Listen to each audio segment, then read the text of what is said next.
back to another video. So the first effect is going to be this super cool glitchy bounce effect. So this is the effect that we're going to be creating on the first one, and this is my take on the original effect that you guys saw previously. I'm gonna go over to the effects and I'm going to go to blur. So it's gonna be blur, and then there's gonna be the directional blur. Go ahead and add that onto the effect here. And then we're gonna turn this off for now. So just turn it off just by clicking this little check mark button. So what we're going to do first is actually increase the scale. So go to transform, and next to scale all, just click and drag this up a little bit, or you can just go over to transform here, just click on this button, and then go ahead and increase it a little bit, but not too much. So something like this is fine. We're going to go ahead and at the beginning here of the second clip, we're going to add a keyframe. So add a keyframe there, and then we're going to skip 4 frames. So press the right arrow key 4 times. So 1, 2, 3, 4. On the 4th keyframe, we're going to move this up or down, doesn't really matter. We're going to go 4 keyframes to the right, so press 4 times. So 1, 2, 3, 4, and then we're going to go up. So just drag the video down. So this is probably the 5th keyframe that we added the keyframe here to. So then we're going to go to the transform next to position, type 0, press enter. For Y, press 0 and press enter. And then for scale, we can just leave it how it is, or we can go back to 100%. I'm going to go ahead and just add a keyframe, go 1 frame over, and then change it to 100 and press enter. So now if I go back and push play, it's going to look something like this. Perfect. So now we're going to go over to the effects, go back to blur. We have already added the directional blur, as you can see here. So what we're going to do is go to the beginning here and turn on the directional blur. And then we're going to change, if you click on the arrow here, you can actually change it, make it go up or make it go down or whatever. So I'm going to go, and I think this moves upwards. So I'm going to move and start the arrow upwards, kind of like this. On this keyframe, just add those keyframes here. Click on this to add a keyframe next to amount and angle. And then just change the angle to like 90 because we're moving it up and down vertically. So just type in 90 degrees next to angle. This way it'll look a little bit smoother, as you can see. And then last but not least, just add in the video clip, which is this one. Link is in the description if you guys want to get this exact like glitch overlay.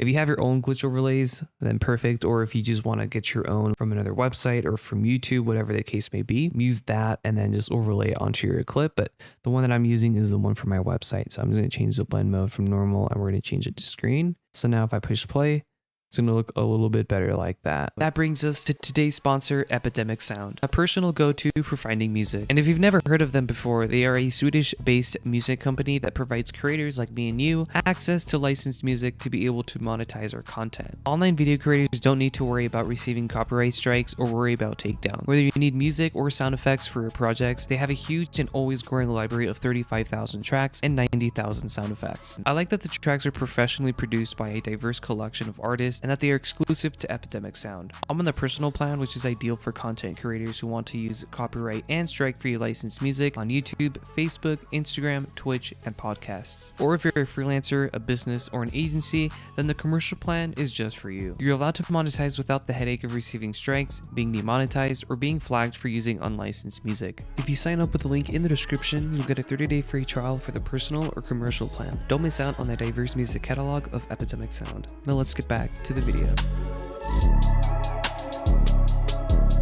Alright, so what you want to do is have your clip in the timeline. So if I push play, it's going to look something like this. And if you're going to be using another clip in between, so maybe like a second clip here to transition, you can definitely do that. I want the effect to kind of start around here. So I'm going to press Command B to split the clip, and I'm going to play it through, and maybe I want it to go this long. So Command B, I'm going to extend the clip out a little bit longer. So we're going to be working with this one here. Press the right arrow key 3 times. So 1, 2, 3. That's going to be the 3rd frame. So press Command B to split the clip, and then just do that again. Go 3 keyframes over to the right and press Command B. And then you're just going to do that for the entire clip here. We're going to press V to disable the clip, and we're going to have the 2nd keyframe with the 2nd clip here just enabled completely. And then we're going to turn off every other video clip after that. This one, you can turn off this one, and then you can turn off this one as well. So now if I go back and push play, it's going to look something like this. Perfect. So now we're going to go over to the effects, go over to blur, and go to the directional blur. This effect should be built into Final Cut Pro, and then just drag or just double click. If you select a clip here and then double click, it'll automatically add it to the clip that you've selected in the timeline. And then you can just increase the amount. So I'm going to go something like this, press Command C on that clip, and then select all of the other clips that are enabled, and then press Shift Command V together to paste all of the effects from the first clip, and then click paste. And then that way we don't have to add it to every single one. So now if I go back here and I push play, it's going to look something like this. Super easy. It's pretty cool. And yeah, let me know what you think of this effect down in the comments, and let's move on to the next effect. Alright guys, so the third effect or transition, however you guys want to use this effect, is going to be this super cool kind of neon object glow effect. Super easy to do, and you don't need any presets or plugins, which is actually the best part about this effect. What I'm going to do is hold Option and just drag upwards to duplicate the clip, then go over to the effects and then go down to masks and then add a draw mask. In this case, what I'm going to be using is the letters in his Celine beanie. So I'm going to go with this one here. So I'm going to go to the beginning. Make sure you select the first letter. In this case, the letter C. I just made a very simple square. That's the cool thing about this. So just go over to the effects. I think everything looks good here, but make sure you add a keyframe next to control points. You add a keyframe next to transforms under position, rotation, and scale, just in case. And then go over to the effects again and go to blur and just add a Gaussian blur. So just add that onto that second clip. This is what's really going to create that glow effect. Then we're going to go over to the color tab here, and under the exposure tab, just increase this to change the global up a little bit, and then go back to the inspector tab here, and under the Gaussian tab, we're going to decrease the horizontal and blur a little bit, as well as the amount, just like maybe something like this could be cool. Make sure the color board is exactly how it is. So saturation is, we left it at that, and then exposure should look kind of like this, almost like a stair step. So now that we have that, we're going to go to the draw mask, make sure it's selected, maybe go every 4 frames, and for every frame we are going to have to move this. So just anytime it moves, whether you're going 2 frames over or 3 or 4, you know, if your subject is moving, you're going to have to move the mask. I'm going to move this and shift it over to the letter E. I'm going to go about here and move it like that. We're going to stay on this for a few seconds. Okay, and then right around here, I'm going to move it and shift it over to the letter L. And then around here, I'm going to move it over. And now we're on the letter I. So just move these points if you have to. If you need to, you can zoom in even on the end of that word or object. You're going to go next to compositing. Opacity, you're going to add a keyframe and then go over 1 frame over. Make sure you adjust the mask if you need to, and then bring the opacity all the way to 0. So now if we go back and push play, it's going to look just like this. It's going to spell out the word Celine, and it looks so cool. And again, you don't need any presets or plugins for this one. So this is one of my top favorite effects from this entire list. So if you agree, comment down below or leave a like. Let's move on to the next one. What we're going to do is go to the very beginning here, the playhead, and go to transform. Just click on this button and then just add a keyframe. So once you add a keyframe here, we're going to start this off kind of big like that, and then go ahead and skip like 3 frames or so, and then just move this down a little bit and skip a couple of frames, click and drag and move this up. Make sure you don't move it up too much, because then you'll see the black background beneath. So just make sure it's around here. And then once you are there, I'm going to go here a couple of frames and then just go to the X and just type in 0. And then for this scale, once we've added those keyframes, we're going to add a keyframe next to scale all, go 1 frame over to the right, and then just type in 100%. So now if I go back and push play, it's going to jitter just like this. And then I'm going to go over to the color tab here. Under no corrections, go to color board, and then next to exposure, which is what controls the overall brightness of the video. We're going to start this off. I'm going to add a keyframe here at the very beginning. I'm going to start this off kind of like this. So it's almost washed out, 3 or 4 frames. Double click on all of these to bring them back to 0. So it'll look kind of like this. And then you can go to the effects and then go to the light, and then you could add a glow. You can do something like that. So go back to the beginning here. The glow's at 100 about here, and then bring it to 0.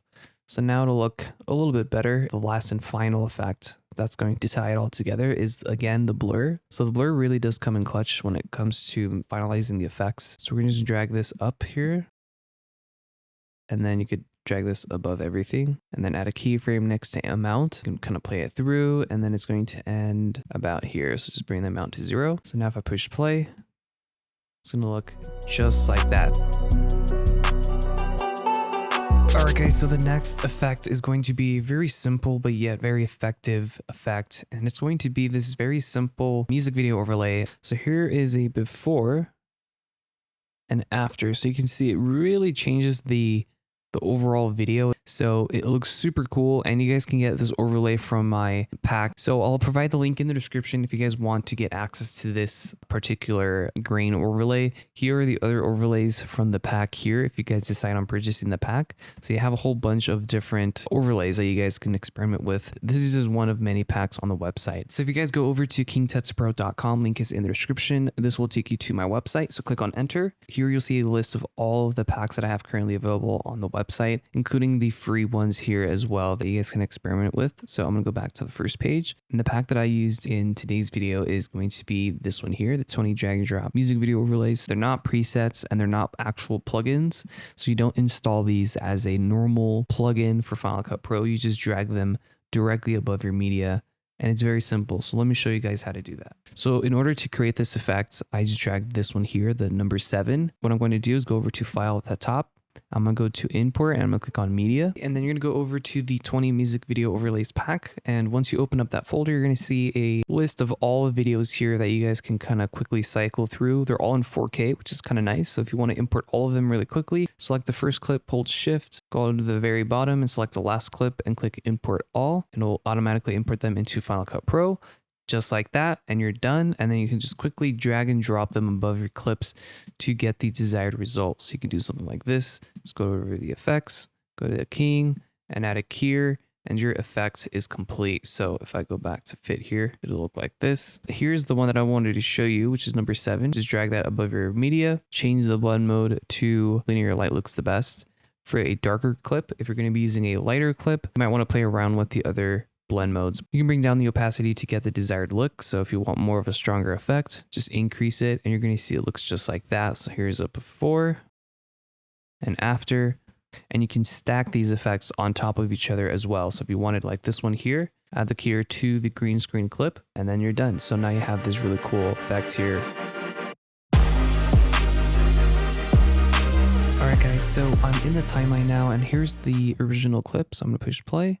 And then here's the second shot. So you're going to zoom in, and in between those two clips, your two scenes, you're going to make a split in between those two. You're going to choose a length on both the clips. I went about 10 frames. Once you've done that, what you're going to do is go to the effects over here, and then you're going to add the underwater effect. So add that onto the first clip here. And it's gonna look a little bit funny, but what we're gonna do is decrease the size, I should say, to something kind of like this. And then the speed, we can kind of increase or decrease. I'm gonna decrease it a little bit. So we're gonna drag the refraction all the way to 0. We're gonna go to the very beginning of that 10th frame, add a keyframe next to the refraction here, and then move the playhead to the end, and then just bring it back to 100 or 200, whatever the max is. And then what we're going to do is press Command C, select the next clip, press Shift Command V, and then you're going to we're going to turn off crop and then click paste. And then now you're going to notice it's going to copy the same effects, but what we need to do is change when the refraction starts and ends. Delete the keyframes on the second clip. If you just click the arrows on this one, I want it to end. So we're going to go like right there. It's going to end at 0, and it's going to start at 200. So it should go from 200 to 0. If I go back and I push play, it's going to create that super cool liquid transition without us having to do really anything else. If you enjoyed this video, a like would be awesome. That'll be it for this video, and I will catch you next time.